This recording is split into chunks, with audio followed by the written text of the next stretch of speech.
오늘 영상은 전치사의 다양한 기능에 대한 영상입니다. 사실 이번 영상은 하나의 댓글 때문에 순서를 저희가 바꾼 영상인데요. 물론 원래 이 영상을 진행하려고 했던 거지만 순서가 좀 앞당겨진 겁니다. 자, 이렇게 바꿔보니까 앞 영상들과 오히려 더 자연스럽게 연결되는 느낌이 들어 오늘 영상이 좋은 영상으로 남을 것 같습니다. 자, 오늘 영상 시작합니다. 전치사, 영어로는 proposition이라고 하죠. 그런데 이런 생각 안 해보셨나요? 문법 용어들 중에 proposition이라는 용어가 참 이상하다, 이런 생각이에요. 이상합니다. 전치, 앞에 위치한다. preposition. 같은 부사 용어들을 한번 볼까요? 이 이름들을 들여다보면 이상함을 금방 알 수가 있습니다. noun, 명사죠. verb, 동사. adverb, 부사. 뭐 이런 것들이죠. 자, 여기 이렇게 이름들을 보면 고유하면서 자신의 역할과 정체성을 나타내는 이름들을 각각 가지고 있습니다. 그런데 전치사는 그냥 어디 앞에 놓여있다는 아주 애매한 이름을 가지고 있죠. 우리는 명사 앞에 있으니까 전치사다, 이렇게 이야기를 하면서 이 이상한 것을 당연한 것처럼 이야기를 합니다. 어디 앞에 놓여있는 게 이름이 될 수가 있나요? 저희들은 이런 생각도 듭니다. 명사 앞에 있어야 하는 것이 전치사라면 관사 another, 이런 것들과 뭐가 다를 게 있나, 이런 생각이에요. 물론 뭐 이런 생각을 하시는 분들도 있을 겁니다. 뭐 이런 시시콜콜한 것까지 고민을 하느냐, 할 게 얼마나 많은데. 그러나 저희 생각은 이 부분이 아주 중요하다고 생각을 합니다. 여기서 우리는 아주 중요한 전치사의 정체성을 파악할 수 있기 때문입니다. 오늘 영상의 전제는 뭐 이 정도로 하고요. 본론으로 한번 들어가 보겠습니다. 전치사의 경우에 일반적으로 우리는 이렇게 많이 알고 있습니다. 명사 앞에 위치하는 것. 예를 들어서 He ran out the door. 그는 문 밖으로 달려나갔다. 전치사가 명사 앞에 놓이네요. 근데 이 문장은 어떨까요? The bedroom light went out. 침실에 불이 나갔다. 여기서 out은 전치사는 아닌 것 같죠? 왜냐하면 뒤에 명사가 없잖아요. 그리고 여기 out은 동사랑 연결이 되잖아요. 그러니까 부사처럼 쓰이죠. 그래서 우리나라에서는 이걸 전치부사라고 부르는 분들도 있더라고요. 근데 이것도 이상하잖아요. 아니, 부사면 부사지 전치부사는 뭔가요? 전치라는 것은 어디 앞에 있다는 건데 이 out이라는 부사가 뭐 어디 앞에 있나요? 맨 뒤에 있잖아요. 오히려 동사 뒤에 있으니까 후치사가 돼야죠. 물론 이렇게 이름 하나 가지고 뭐가 옳다 그르다 뭐 이런 이야기를 하자는 건 아닙니다. 근본적인 것에 대한 이해를 한번 해보자는 겁니다. 자, 그런데 전치부사라고 부르는 분들이 사실 영어를 잘하는 분들입니다. 오늘 이 이유도 한번 알아볼 겁니다. 전치사는 도대체 뭘까요? 전치사의 정의를 우리 사전들은 보통 이렇게 써놓습니다. 명사, 대명사 또는 그에 준하는 말 앞에 놓여 이 다른 명사, 대명사의 관계를 나타내는 품사. 자, 이 말 맞을까요? 맞겠죠. 사전인데. 자, 그런데 충분하진 않습니다. 뭐 훌륭한 원어민 학자들 중에 전치사의 논문을 쓰면서도 정의를 내릴 때 정의를 요약해서 잘 내려놓지 않는 것 같습니다. 주로 보면 부차적인 설명들이 보통 아주 깁니다. 자, 이걸 보면 전치사를 정의하는 것이 그만큼 쉽지 않다라는 거고 전치사의 정체성을 우리가 엿볼 수 있게 하는 겁니다. 자, 그런데 저희들은 대부분의 전치사 논문에서 뭐 언급하는 한 단어에 집중을 합니다. 핵심은 바로 관계입니다. 자, 어떤 논문도 뭐 사전도 문법책도 한 가지만큼은 반드시 적습니다. 관계. 자, 여러분은 전치사의 핵심에 이 관계가 있다는 사실 고민해 보신 적 있으신가요? 이 관계도 확인해 봐야 합니다. 자, 지금까지 이야기해서 저희는 여러분에게 두 가지를 확인해 보자고 했습니다.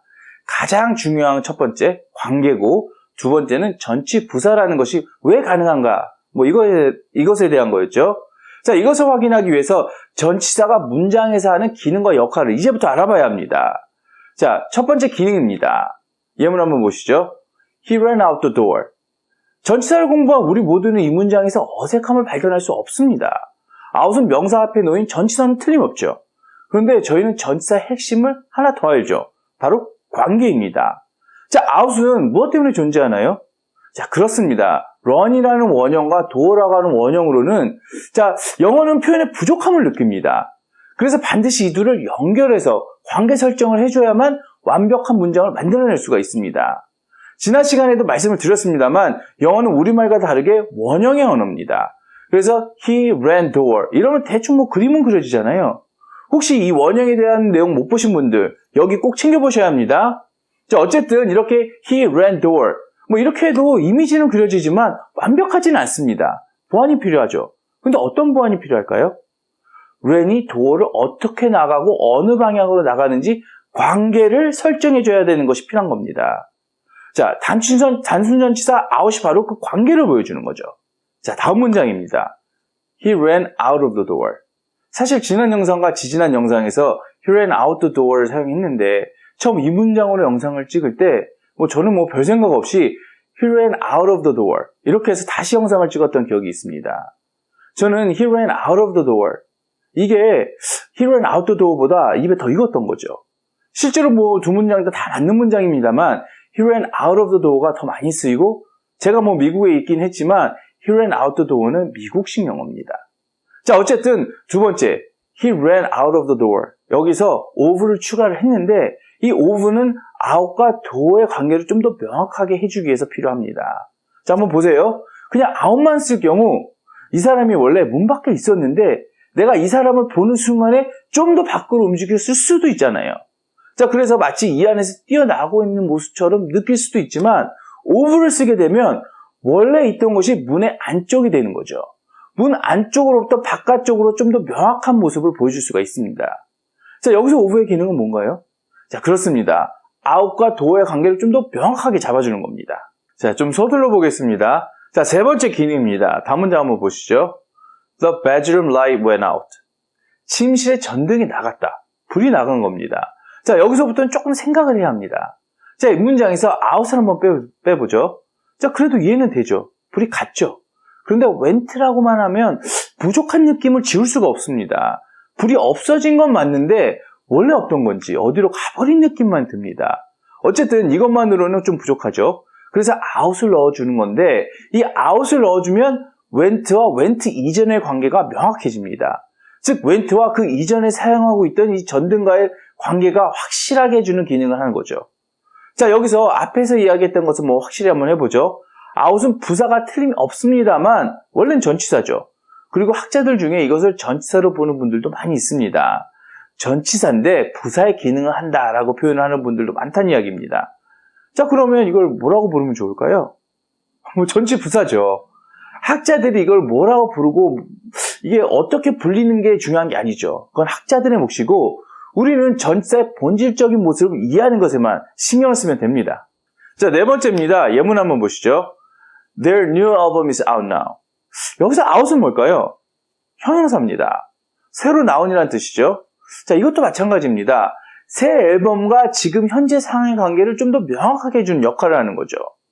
실제로 여러분 대부분은 이거 많이 안 쓸 것 같지만 전치사가 형용사로 꽤 많이 사용이 됩니다. 전치사의 이런 기능을 몰라서 해석 못하는 문장들이 의외로 많습니다. Black is the in color this spring. in the color는 보신 적이 있어도 the in color는 처음 보시죠. 전치사가 형용사처럼 쓰였고 의미도 유행하는이라는 뜻입니다. 이외에도 다양한 전치사들이 형용사로 쓰이지만 부사로 쓰이는 것에 비해서는 진짜 많이 다소 형용사로 쓰이는 빈도가 많이 적기 때문에 우리가 전치사 형용사라는 것은 들어본 적이 없는 것 같습니다. 그러나 전치사가 형용사로서도 역할을 한다는 사실 우리는 알아둬야겠죠. 자, 다음 다섯 번째 전치사의 기능입니다. 자, 여기서부터는 앞에서 했던 것의 응용 같은 겁니다. 예문을 순서대로 한번 볼까요? I had no idea that it would turn out like this. 사실 앞에서 했던 when하고 같은 거죠. 동사구입니다. 같은 것인데 품사, 즉 전치사로 바라보는 것과 이 동사구의 한 부분으로 바라보는 차이만 있을 뿐입니다.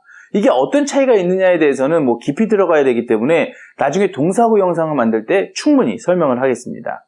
자, 다음은 여섯 번째 접두사입니다. He will outlive his friends. 그는 친구들보다 오래 살 거야. 자, 전치사가 접두사가 되었죠. 자, 이걸 한번 나눠보죠.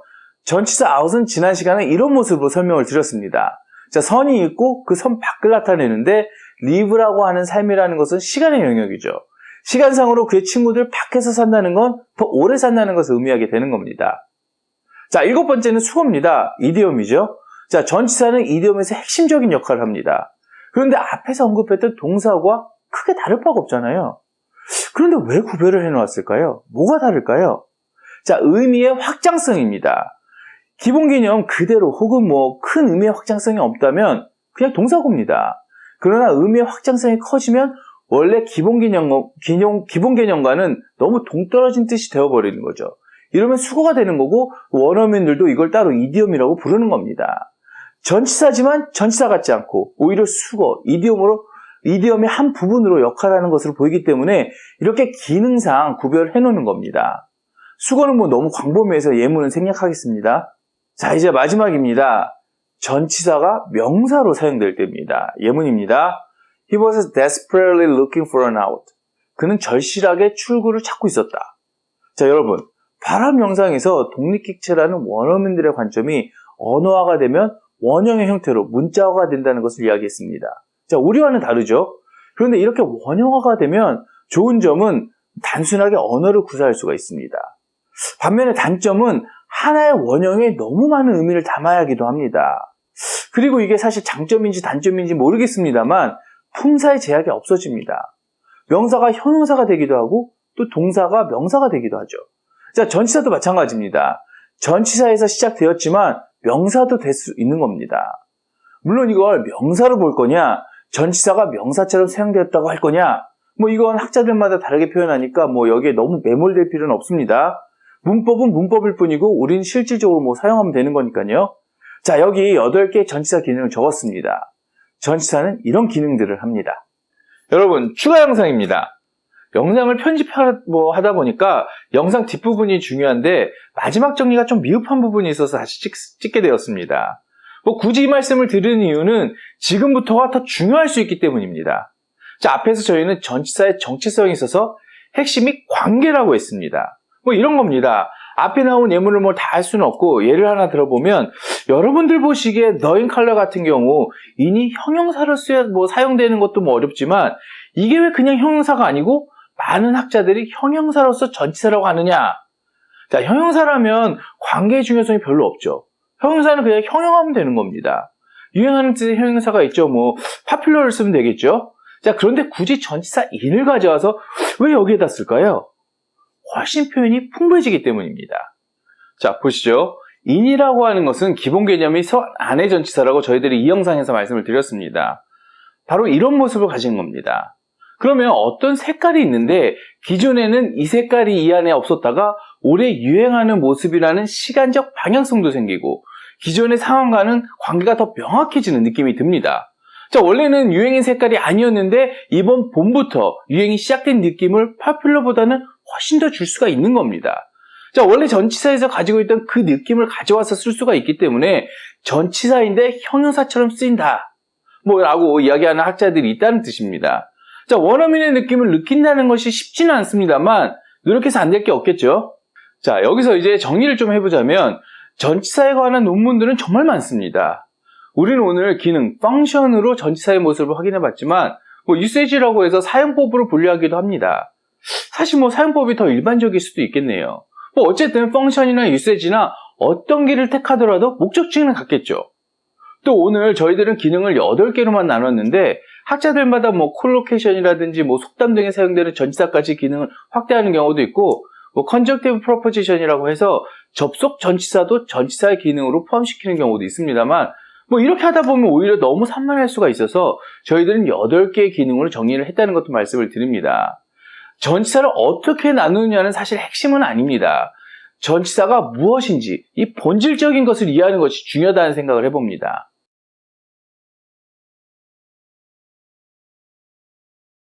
자, 오늘 영상도 저희들이 최선을 다해서 만들었지만 영어 전반에 나타나는 전치사를 설명하기에는 턱없이 부족합니다.